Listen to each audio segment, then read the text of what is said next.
I hope that you all, and first let me say this to you. I pray, and it is my intention that you have the eyes to see, the ears to hear, and a heart to understand all of this message, all of what God, source energy, the universe wishes for you to know, to use this in your own life in a powerful way to create a shift and transformation. So that being said, let's start. So you all understand, hopefully, that you came into physical form, right? You came into physical form to express and experience life on this planet. Many of you may feel like you don't belong on this planet. In fact, I just did a reading for someone the other day, an Akashic Record reading, for a sort of divine energy, like soul group of origination I had never read on before. It was really fascinating to me. But one of the things about this soul group is that the universal laws are very different from the dimension of reality that these souls come from. And it was really disorienting for me and made me really begin this whole questioning thing of, wow, how does that work exactly? So, and the reason I'm telling you this is because, like, a lot of people think, we come into physical form to experience life for what? Right? Like, am I here just to be beaten down? What am I here for? And we go through the struggles on third dimensional, this third dimensional plane of dense reality. It taxes us and pushes us on every emotional level, on a mental level, and sometimes physical level when it comes to experiencing illness. Well, we did come here to experience the buffet of life. All of us did, even though it feels like sometimes you don't belong. Like this client of mine has felt that, her entire life, like, I don't fit in, I don't belong. Some of you may feel like that. If you're an empath, and you feel things at an extreme level, then you may feel that as well. And you can probably relate, right? Like, what is it? I feel like I'm a stranger in a strange land on this planet. Like, I can feel everything that's going on, but it's so intense. I never feel like I belong. How is it that other people can tune these things out? Well, that is a good question, certainly, but there are ways that you can control that energy, and you need to bring it down some. Part of the misunderstanding I think that we all take on as we enter physical form, as we make our way through life, is that some of the teachings we've been given and some of the programming that we have been hammered into us have come from a narrow perspective, somewhat of an unevolved understanding on many of the different teachings spiritually. And some of those things have been put into us in a way where it creates guilt. Equally, not just spiritual teachings. We have things like labels, right? Labels that we were given in school, roles that we were given within the family, right? You're the child, now you're the mother, or you're the father, you're the partner, you're the husband, you're the ex. Many labels and roles that were given throughout our lifetimes. In the medical profession, if you are sick and you get a disease, then you are given this label. Your disease is given a label, and now you have this label, like it becomes a part of you, like cancer. One of the biggest things that I have had to really work on when dealing with illness, and I've faced cancer and overcome cancer naturally many times because I would not accept the label. I would not accept the diagnosis. And this is some of the things we struggle with on this planet, right? But from the mental perspective, from the mental health profession, no longer is it just a state of being when you're sad or you're depressed from something circumstantial. Yes? No longer is it just that your experience is state of being. Now you're labeled as depressed, you're bipolar, you're manic, there's so many terms to all of it. And once you're labeled and you accept that label as being your own, you've accepted a state of being that locks you into a very limited place, a very limited perspective. All right. And I really want to sort of give you some understanding of how to break beyond that and really understand why these things happen. So what Spirit was telling me is we need to compare life more like a play, like you're playing a role, but that role is not who you really are, right? All of the roles you play throughout life, whether it's a secretary or a truck driver or a doctor or a child or a mother, whatever the role you are playing at any given time, it is simply a role. It is not your identity, who you truly are. Equally, all of the things we gain materialistically, sort of in the material world, is not who we really are. Unfortunately, a lot of people that are really stuck in just what the eyes can see, the physical eyes can see, in making that mean something, get very lost within the illusion of this planet, get lost in the stream of consciousness that is third dimensional reality. Some of these states of being, some of these labels, some of these diagnoses, they all have like a stream of consciousness attached to it, right?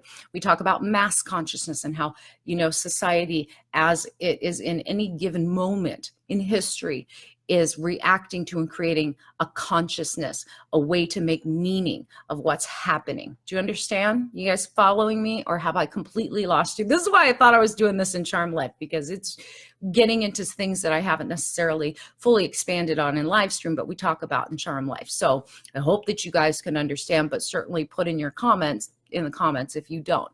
Okay, so we're clear on that.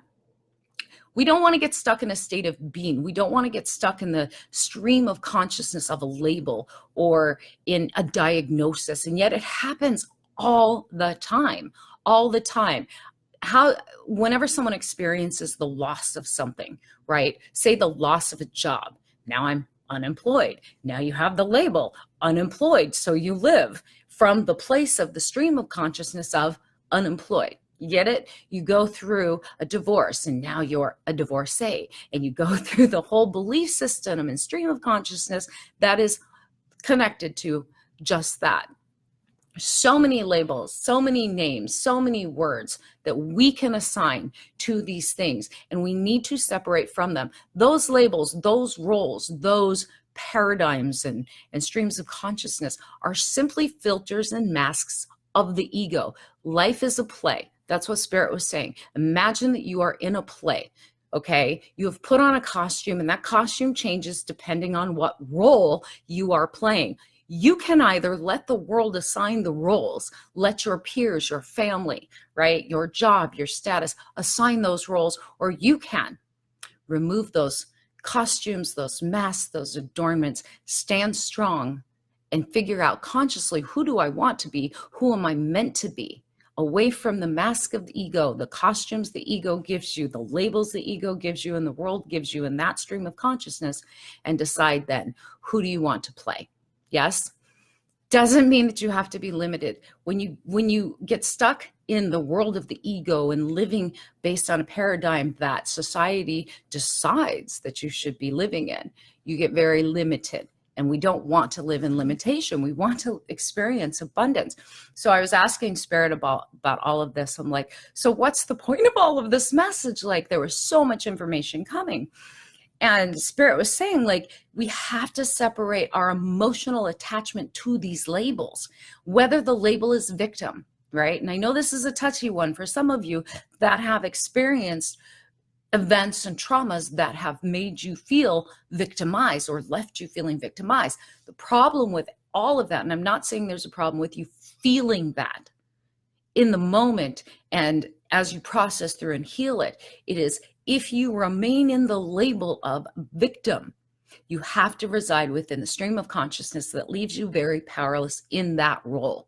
At any time, you can give up that role, process through and heal all of those wounds, remove the mask of the ego and the meaning that the ego gave it, and no longer be a victim. You can become someone who is a survivor. And then beyond that, someone who is recovered. And then beyond that, someone who is powerful, right? Someone who is living a divine life beyond what has happened to them. Make sense? Okay. So that's what Spirit was talking to me about this morning, is that all of these things that are within the normal world, limited by the medical profession, the mental health profession, even whomever wants to tell us this was your birthright into your family, like you did not come from a silver spoon, blah, blah, blah. So therefore you must work, and produce. These are all the beliefs that come with these different roles and labels and meanings that we have been given, and then we accepted. The minute you accept the meaning, the label, the definition for your life, the purpose for being, and you do not get to the root of who you really are and identify what that is for you and what you are meant to express in this world, is the minute you experience and stay stuck in a state of being that you don't want to be. Yeah. Okay. So in order to be able to break through these things, we have to put the ego aside. That is what Spirit was saying this morning. And I was like, okay, well, how do we enter into that? Because that is entering into the kingdom of heaven, which is when this Bible verse came through. All right. And I believe it's Matthew. I want to say it's like Matthew 19. Anyways, you guys will recognize this. This is the verse. It's far easier for a camel to enter through the eye of a needle than for a rich man to enter the kingdom of heaven. That verse has been used as a way to teach us, preach to us, limit us into a place of like, it's not good to have financial wealth. It's not good to have too much. I mean, this teaching, like in Catholic school, was one that, made me believe, I know, and I've talked to different people about it throughout the years, that we had to be in a state of suffering, that we had to live in a state of poverty to be connected to the kingdom of God. And I was like, always fighting that one because it never felt right. Do you guys believe that verse? Like, you can't have wealth, at least the way it's been taught? Because I want to shed some light on this, which is really interesting, where all the translations started to come in. Spirit told me to look up the word camel and translate it to Greek and translate it to Aramaic. So when it's translated, and you can look at it two ways, and I'm just offering up an idea, so don't email me and sit there and go, Bernadette, you're crazy, whatever. I just want to offer you up a different idea and a different way to look at things, because this is the message that Spirit gave to me. Camel, the word camel, when translated into Greek, becomes a similar word and can mean in Aramaic two different things. It can mean camel. It can mean thick rope. Okay, there's this whole understanding when you go back to the time of Jesus, what does it mean? Either way, this is what Spirit was telling me. What was being referenced is this. Think about, in order for a camel or even a thick rope and let me throw this in. There's this teaching that was going around, apparently, that there was a small gate in the wall of Jerusalem that at nighttime, when the guards were all, shut down for the night and the city was shut down, if you wanted to enter into the city of Jerusalem, there was a small gate. And in order for a camel to fit through it, they had to unpack the camel in order to get it through this small space. So that was one teaching that was going around. Different people have said, oh, that's not true, it's not possible, whatever. But let's just try and shift our understanding around what this means. If that's the case, fine, I understand that. If it was a thick rope in order to fit through an eye of a needle, I understand it too, from what Spirit was showing me this morning. Either way, whether you have to unpack the camel to get through the eye, right? The eye of the needle was the gate in Jerusalem. Or if you think of the thick rope, how do you fit it through the eye of a needle? It is possible. What do you have to do? You have to unravel that thick rope into a single strand, one single thin strand, to get it through the eye of the needle. What Spirit was telling me is this. In order for us to enter the kingdom of heaven, which is the knowledge of God and relationship with God, it isn't someplace off in the distance in the sky that we are waiting to get to. It is within you. That was spoken within spiritual scriptures as well. In order for us to get there, we must unravel, take the baggage off, take the load off to pass through from what can be seen, which is small. And we see small things, what can be seen, into the world of unlimited abundance, things that we can't even comprehend on a physical level in physical form. Does this make sense to you guys? We must unpack it. Even that teaching in the Bible was saying we need to unpack it. We need to put the baggage down. We need to unravel that big thick rope that we call our understanding, our lives, right? Take it down to a single point, my spiritual being. Take the masks of the ego, take the roles, take the labels, take the definitions, take what you think you know and put it aside to the single point of being, which is that you are a spiritual being. You are a spark of divine light. You are a child of the Most High, creator of all that is. Take everything else away, and that is how you enter into that place of inner peace, that place of all abundance. You can have all these other things, it's fine. They're distractions, though, and they're not who you truly are. Okay. If those things become a burden in which you cannot pass through that tiny little eye, that little gate, then you are not experiencing the truth of who you really are in relationship to God, the universe, source energy, whatever you want to call it. Okay. Take those things away. Remove the masks of the ego, remove the labels, remove the definitions, remove the roles, and then you can shift. If you've been put in a label or the role of being a victim, do what's necessary to unpack the meaning that the ego gave you, that the wounded inner child gave you at the moment of that trauma. Go and get the help that you need to unpack it, to disassemble the emotions attached to it, and then you can rise and change the label from victim to powerful. Okay? This is the message that I have for you guys today, right? We can go from sickness to healed. We can go from victimized to victor. We can go from broke to wealthy. We can go wherever we want to go. There's nothing wrong with any of it until it weighs us down. The achievement of, the striving for, the chasing after weighs us down so much so we take our eyes off what's true. And what's true and what will only ever be eternally true is that you are a spirit, a spark of the divine, of source energy. That's all and everything that you are. And within that, you are everything. And you have access to everything to enjoy, to experience, and to play with. So pick your role, pick it wisely. If you want to get rid of the mask of the ego, and it's going to take you some work. Okay, because the programs and all these things that we deal with on a daily basis from this world are illusions, and they're really easy to buy into those illusions. You know, you guys go and watch movies just like I do, you know, and who doesn't enjoy a great movie, a great fantasy film, a great, you know, emotionally evocative film. You get to lose yourself in it, take on the roles. You can feel the drama of the characters as they're playing. We all love those things. When you recognize that that is what you're doing here too, outside of the theater, that you're playing on the stage of life, you're picking roles wherever you go with whomever you're interacting with, and you decide to step out of the movie and look at it for what it really is, you will gain your power back. And from that place, you can step into divine love, divine compassion, and divine power.